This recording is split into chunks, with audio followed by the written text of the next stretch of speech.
Paper के समय रहा है, लइका मन बढ़िया से पेपर दिलाइन और कतको लइका पास होइन और कतको लइका फेल होइन। वही दौरान घर में एक इंटरव्यू लेवैया आइस। तो सबसे पहले फैलवार लइका के पास में पहुंचीस। तय कैसे फैल हो गई? तो लइका का बोला थे, सारा दोष और सारा कसूर मोर गुरु जी के है, यही मोला ठीक से पढ़ाई लिखाई नहीं तेखर से मैं फैल हो गए कहा थे। ओखर बाद में जो पास रहा है ओखर बेर गीच तय कैसे अच्छा नंबर से पास हुए।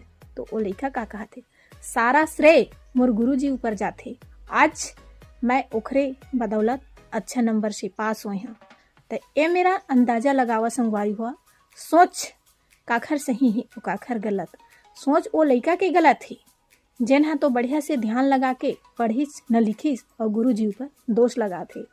तो हमार बाबा साहब अम्बेडकर जी ये बोले है, शिक्षा ओ मंदिर के दरवाजा है जिला इंसान एक बार खटखटार लिस ना तो दुनिया के ज्ञान पाए से बोला कोई नहीं रोक सके।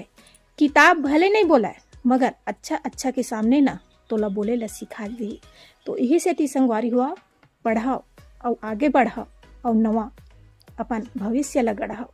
पढ़े में सब चीज़ है, अगर ना पढ़ लिख जाओ ना तब पढ़ाई लिखाई के ज्ञान ला ना ही कोनो ला बांटे जाए और ना ही कोनो ला दे जाए।